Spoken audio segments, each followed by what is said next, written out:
Ready. Play. Here's Sinner, and you described it well. It never loses before the quarters, always winning a set. Loses 6 matches all year, half of the 6 to Carlos. Yeah. With nothing to show for it on the other side of the ledger. No wins. And all 3 he won the first set. All 3 he had chances, particularly the last 2. This one that we're discussing now, that French semi, which was so critical for Carlos because it led him to a 5-set win over Zverev for the title and gave him the confidence to defend his title at Wimbledon. I think it made a big difference. Okay. Just with a huge boost. And then they play in Beijing for the 3rd time of the year. Indian Wells was the first one of the year where it was a 6-1 first set for Sinner. But after that, Carlos was pretty unstoppable. And he played really well the last 2 sets. So it wasn't like Sinner had many opportunities after that. But in Beijing, it was hanging in the balance the whole way. They both were pretty much in peak form and came down to that final set tiebreak. And Sinner is serving at 3-11 the tiebreak. And you would have to believe at that stage with his serve and his game, he's going to close it out. He never wins another point. He made one forehand error, just where he hit a ball a little bit long, and it was not a terrible error, but slightly uncharacteristic. The other 6 points were all sheer brilliance from Carlos. So poor Sinner had to say to himself, what do I have to do to beat this guy? And he even was commenting on it the next week in Shanghai, I believe. Okay. There were some quotes from him talking about, I wake up in the morning thinking about what I need to do to beat him. And it said that in a good way. You could tell he kind of had a smile on his face, like, this is my challenge. This is my task now. Because Carlos, he realized, for it happened 3 times. Now, he did get something of a psychological boost, John, by beating Carlos in the EXO tournament for worth a lot of money in Saudi Arabia. It doesn't go in the record books, but I think that one it registered in his mind, at least. It must have felt good to win any kind of a match, even if that wasn't going to go down officially on the ATP stats. So that's what's going to be interesting. If in the future, Steve, but if in the future, Carlos, say, wins the next 2, there is a pattern emerging. We saw, much later in their careers, but eventually we saw a pattern emerge with Rafa and Novak, where Rafa sort of was 50-50 on a lot of surfaces, but Rafa probably had the advantage on clay. But then suddenly it was like, when we're off clay, I'm winning. Said Novak. Yeah, good point. Good point. I hope what you're saying does not come true for the sake of... I don't think it will, but you never know. Just it's definitely a possibility. I don't want to discard it. I'm just saying the fan in me, the reporter who loves to watch tennis, wants to see some fluctuating fortunes in this rivalry and see Sinner at least get back into it in 2025. Because we're going to be watching them for a decade or more. And you just want to see this rivalry play out in such a way. I mean, look, Roger and Novak, you look at Novak versus Roger, it ends up 27-23. You look at, for Novak, you look at Novak and Rafa, 31-29 for Novak. Though in the end, they went through dominant phases, but I feel like Sinner came into this year 4-3 against Carlos. Some big wins in there, including one at Wimbledon. But then he loses 3 in a row this year in what turned out to be the greatest year of his career. Otherwise, almost an unblemished year where he wins 2 majors. So I hope that he's competitive with him next year, because I just think I want to see these guys keep pushing each other to the hilt and making these demands of each other. And then for the sake of suspense and interest and the long-term rivalry, I want to see it. And I suspect, I guess the bigger part of me says I lean toward that scenario over your other one. But you're right.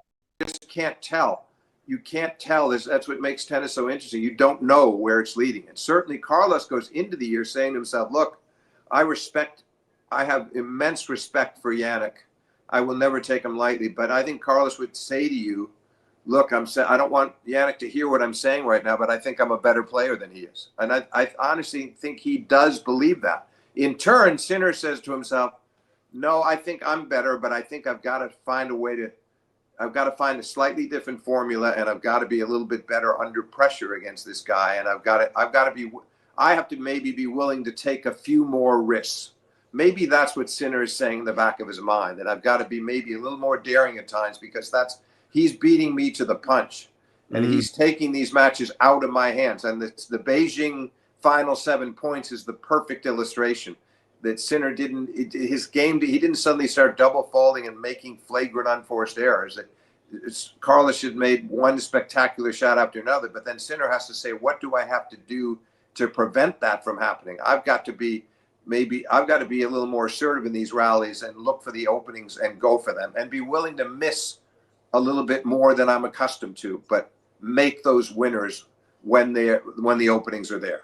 And he puffs his chest out at times like this, and why not? Why wouldn't he? Because he even surprises himself a bit with the shots that he can pull off under pressure. And it's off both sides. It's, the explosiveness of the forehand, but the angles he can create off the back end, the deception. The other thing I think that maybe he does at this point in the rivalry a bit better, John, than Jannik, is a little bit more better use of the backhand down the line, a little bit more willingness to go, and not recklessly, but if he sees a chance to change direction in a rally, he does that. And that was the match point as well that closed out Jannik in this match at Roland Garros. Was a great backhand down the line that forced Jannik on the run to pull a forehand cross court wide. So I think of those traits that he's got, and that. Listen, I don't know what Darren Cahill thinks, and I wouldn't presume to think that I could suggest to him what Carlos should do, but I mean what Jannik should do. But Jannik is surely focusing on this right now, and it means those first couple of matches next year. You're alluding to those and the potential. What if Carlos wins those? Then where are we? Those are going to be fascinating matches, especially if they're in majors, especially like if they played in Australia right off the bat, or they played again in Roland Garros. And I wonder if they play in Australia, though. I might just be leaning Sinner, because quicker surface. I think maybe the natural surfaces of grass and clay, I would lean Alcaraz, especially over 5 sets. Yeah. I think Indian Wells is arguably Alcaraz. It might well end up being the tournament where he flourishes most at the end of his career. Just the slow, gritty nature of that hard court, I think, is just perfect for him. Yeah. But maybe Australia, if Carlos gets it, it's not quite as dramatic. But if Carlos gets Jannik in Australia, reigning champion, Carlos has generally struggled there.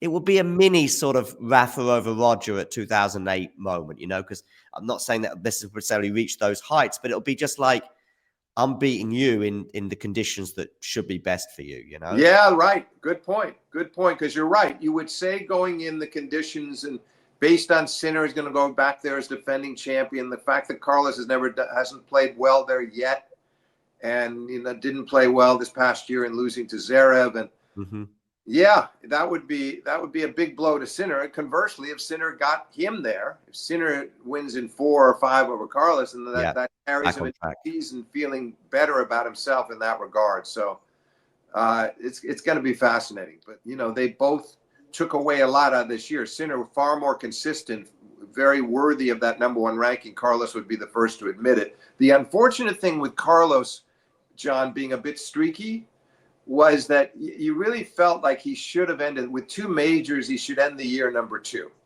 Yeah. And unfortunately, he doesn't. He ends it at 3 behind Zverev, which means that we could have some more semifinal meetings with these two for a while. And you don't want them to play in the semis. That's the last thing I want to finish on. We want to be seeing them in a Grand Slam final in 2025. Right. Exactly. And hopefully, we could have some luck with the draws, because then you could still have Carlos playing Sinner in a semi, and Carlos. I mean, if Carlos plays, say Sinner, either way, where they end up on opposite halves, and one of them has to go through Zverev and does, but they meet in the final. That's better. Fingers crossed we get to see these two massive giants already of the game, even at their young age, meet again in the Grand Slam final in 2025. And you and I will be here all for it, I'm sure. If you enjoyed this video, make sure you hit that like button don't forget to subscribe and click that notification bell so you don't miss out on all things tennis.